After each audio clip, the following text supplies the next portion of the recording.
Welcome, and thank you for joining me again on Investor Voice. Before today's deep dive, I want to acknowledge what this channel has become. Week after week, you show up, engage, challenge me, and prove there's a real audience eager to think about money differently, not through ticker symbols and short-term gains, but through timeless growth principles. That's exactly what we'll do today. So get comfortable, silence your phone, and open your mind.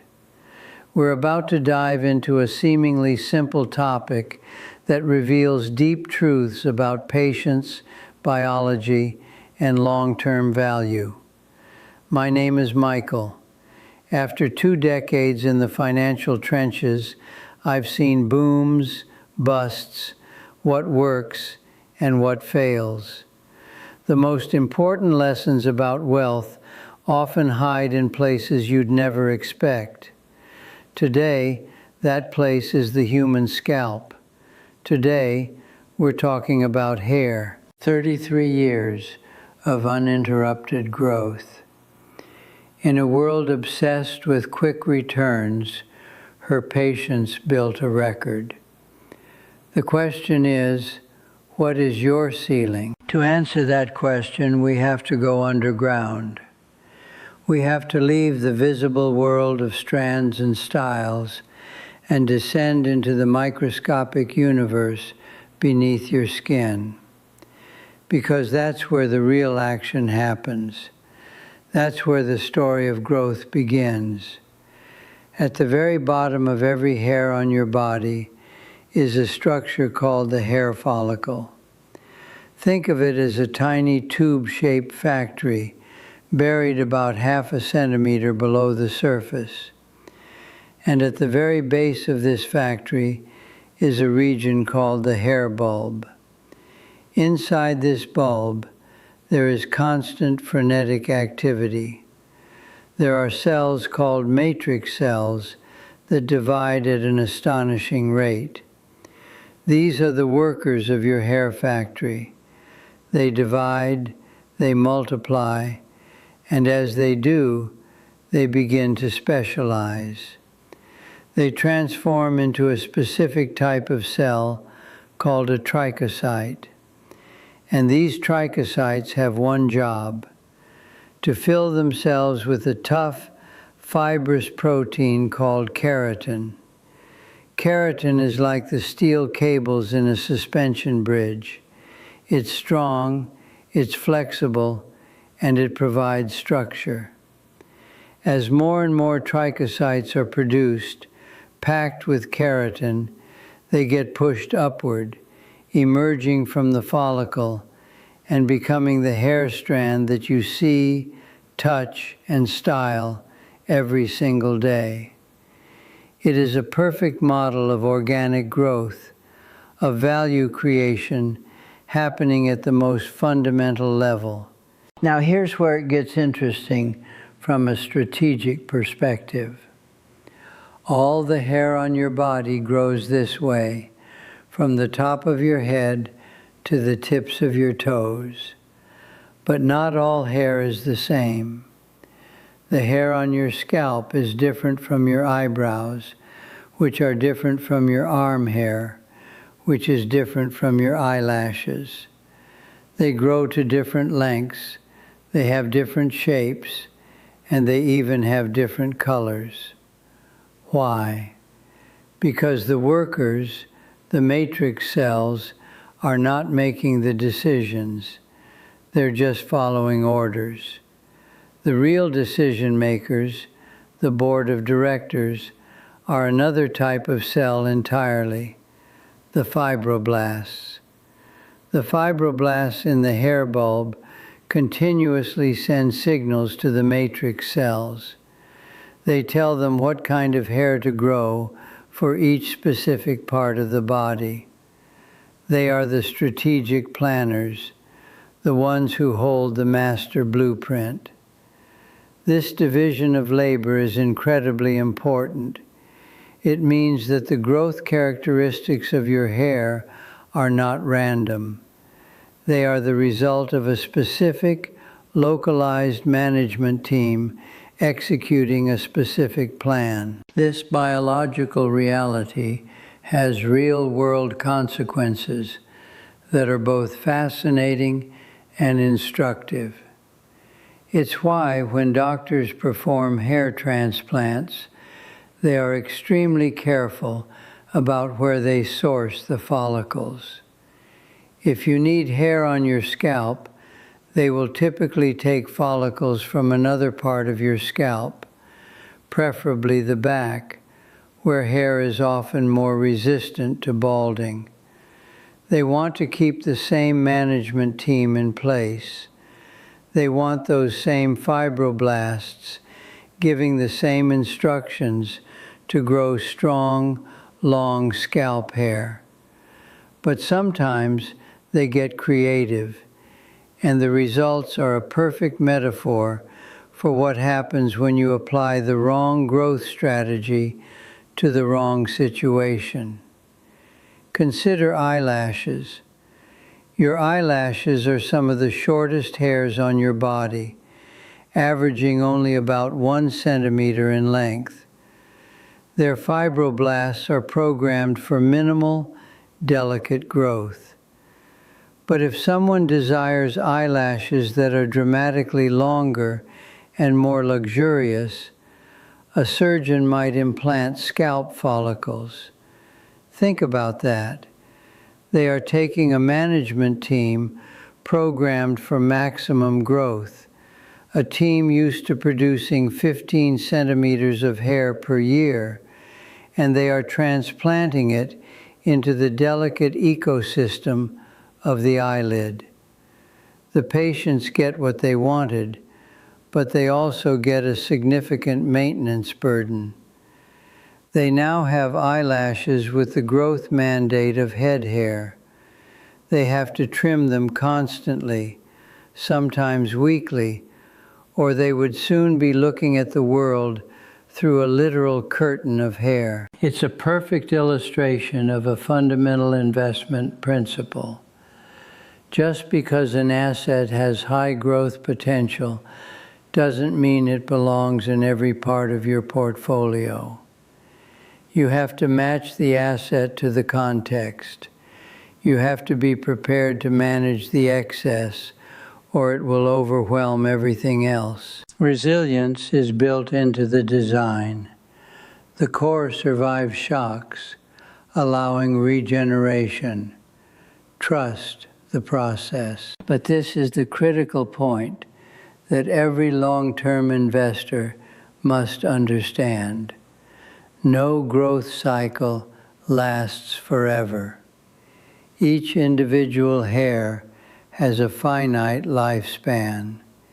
It will not grow indefinitely. We don't fully understand the biological clock in each follicle.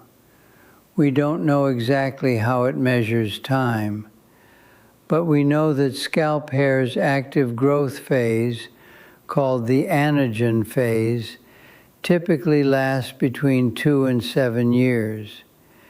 After that, the follicle stops producing that particular strand. It enters a transitional phase, then a resting phase, and eventually falls out. Do the math. At the average growth rate of about 15 centimeters per year over a maximum growth phase of 7 years, the theoretical maximum for most people is just over 1 meter, about 40 inches. That is the natural limit for the vast majority of human beings. That is the terminal value of that particular growth cycle. So how did Xie Qiuping reach 5 meters? She didn't break the laws of biology. She simply maximized them. She likely won the genetic lottery in 2 critical ways. First, she may have had a slightly faster growth rate than average. But more importantly, she almost certainly had a much, much longer anagen phase. Where most people's follicles stop growing after a few years, hers may have kept going for 10, 15, maybe even 20 years before finally shedding a strand. And because she never cut it, each hair just kept growing and growing, year after year, decade after decade.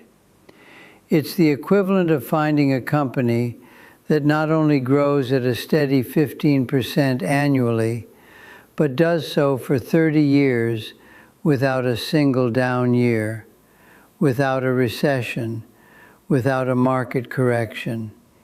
It happens, but it is extraordinarily rare.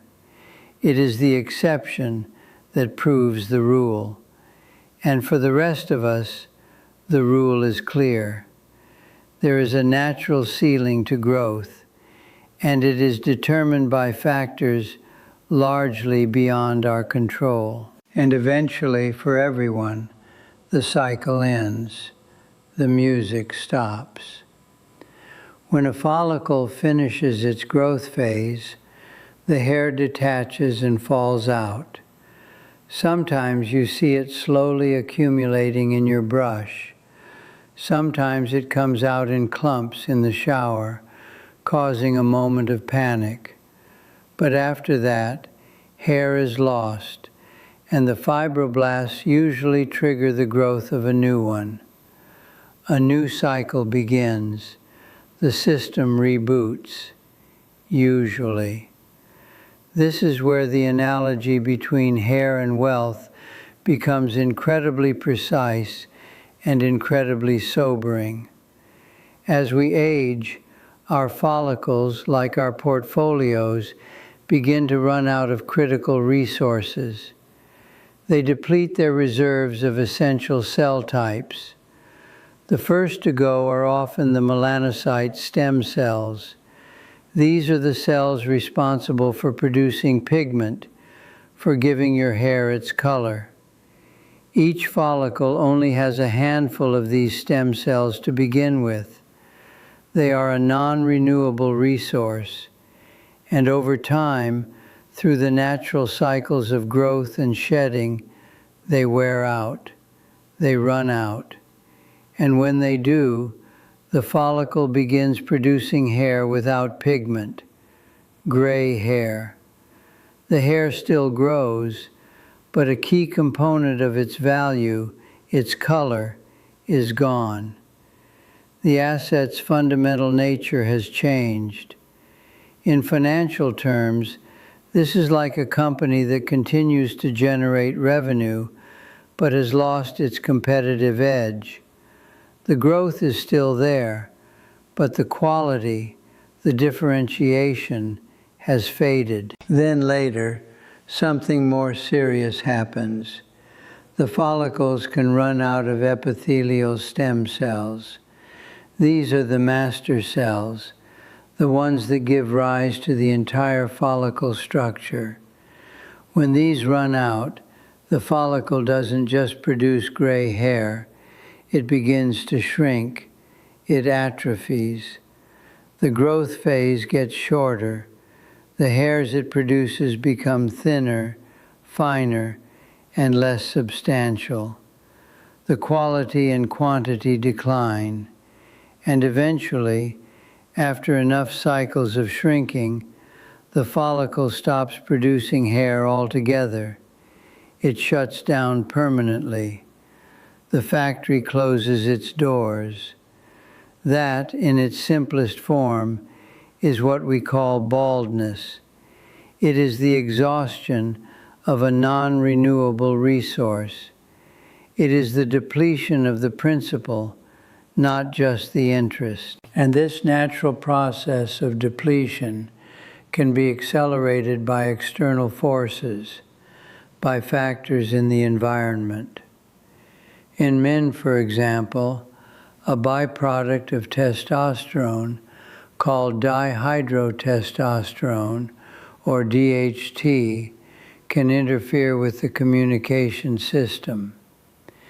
DHT can bind to receptors in the follicle and prevent the fibroblast's instructions from ever reaching the matrix cells. The board of directors sends out a memo to grow, but it gets intercepted. It never arrives. The workers never get the message, so production ceases. It's a breakdown in corporate communication, a disruption in the flow of information, triggered by a hostile chemical force. The underlying assets, the fibroblasts and matrix cells, are still there, but they can no longer coordinate effectively. The system fails not because the parts are worn out, but because the signals are jammed. Now here is the most important lesson I want you to take away from this entire exploration. It is a lesson that has profound implications for how you manage your money, your career, and your life. Biologically speaking, your body already produces hair at the maximum possible sustainable speed. That's it. There is no known way to make hair grow faster. You cannot force a follicle to speed up its production. You cannot bully it into higher quarterly output. You cannot supplement your way to a faster growth rate. The maximum sustainable growth rate is baked into the system. It is a biological constant. So if you want more hair, if you want to maximize your total output over a lifetime, you have exactly two strategic options. You cannot increase the speed, so you have to increase the duration. You have to extend the growth phase. You have to protect your follicles, your assets, from the things that make them shut down early. You have to manage external forces, hormonal attacks, market volatility, and bad decisions that cut the growth cycle short. You have to accept the natural rate of return, that 15 centimeters per year, and have the patience, the discipline, and the foresight to let it compound for 30 years instead of 5. This is the Xi Jinping strategy. It is not flashy. It does not make for exciting headlines. It is simply the most effective way to maximize long-term results. Most people fail at this. Most people cannot accept the 15-centimeter pace. They get impatient. They look at others who seem to be growing faster and become envious. They look for shortcuts, for schemes that promise 30 centimeters a year. They chase yield. They speculate instead of investing. And in doing so, they damage the follicle.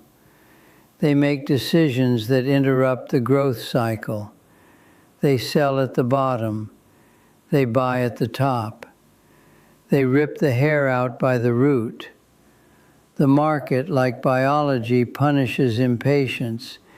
It rewards the long-term holder, the one who understands that you cannot cheat the maximum sustainable speed. You can only optimize the environment for it to thrive. Think about what that means for your own financial life. Are you protecting your growth environment?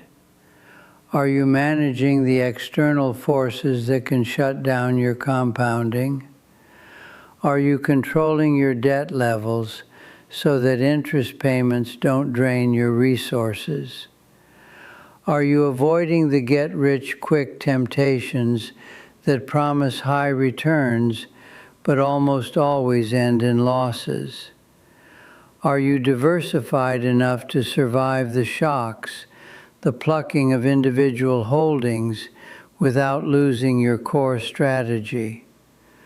Are you monitoring your portfolio for the equivalent of DHT, for those factors that can jam your communication lines and prevent your assets from growing as they should. These are the questions that separate successful long-term investors from the crowd. And what about the inevitable decline? What about the gray hair, the thinning, the eventual shutdown? In finance, this is the retirement phase, the decumulation phase. It is the period when you stop trying to grow and start trying to preserve and distribute.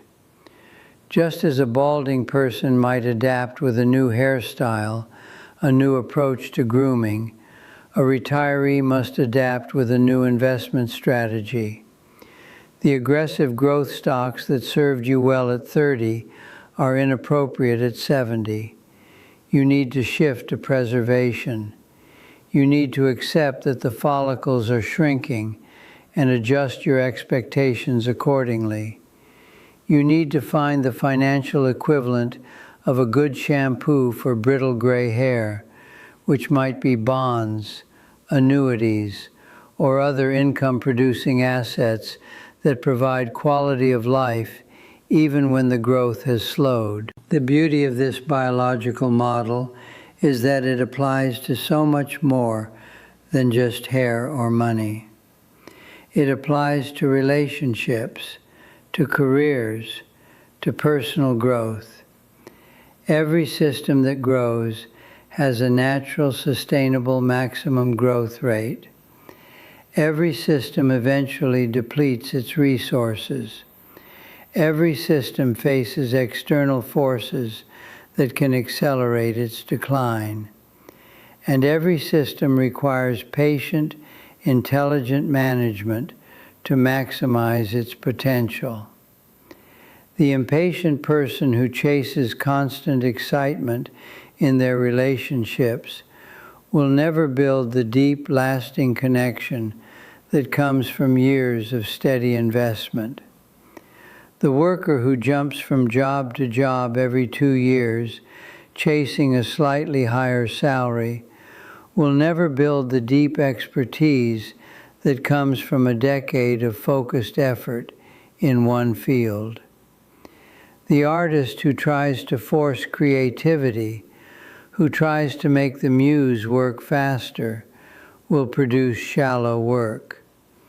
The deep work, the lasting work, comes from showing up every day, accepting the natural pace of creation, and just letting it grow. This is the wisdom that the hair follicle teaches us. This is the lesson of Xie Chu Ping's 5 meters of hair. It is not a lesson about hair. It is a lesson about time. It is a lesson about patience. It is a lesson about the power of simply letting things be, of protecting the process, of trusting that slow and steady, maintained over decades, produces results that quick and flashy can never achieve. I want you to imagine for a moment that your financial portfolio is a single strand of hair. It starts as a tiny bulb beneath the surface, invisible to the world. With each passing day, it grows a little bit, a fraction of a millimeter. Some days you might not notice any growth at all. Some weeks you might get impatient and want to pull it out and start over with something that seems to grow faster. But if you resist that impulse, if you protect that follicle, if you provide it with the right nutrients and protect it from damage, year after year, it accumulates. After 1 year, you have 15 centimeters. After 5 years, you have almost a meter. After 33 years, you have over 5 meters. It didn't happen because you found a magic formula. It didn't happen because you took huge risks. It happened because you showed up, you protected the process, and you gave it time. That is the power of compounding. That is the eighth wonder of the world, as Einstein supposedly called it. And it is available to everyone, not just the genetic lottery winners. You may not have Xi Jinping's specific genetic gift. Your maximum may be 1 meter, not 5. But 1 meter of hair, grown over 7 years, is still an impressive achievement. A portfolio that compounds steadily at 7% or 8% for 30 years, even without any home runs, even without any record-breaking years, will turn a modest savings into a substantial nest egg. The math is undeniable. The strategy is simple. The execution is the hard part. So let me leave you with this. As you go about your week, check your portfolio and consider your next financial move.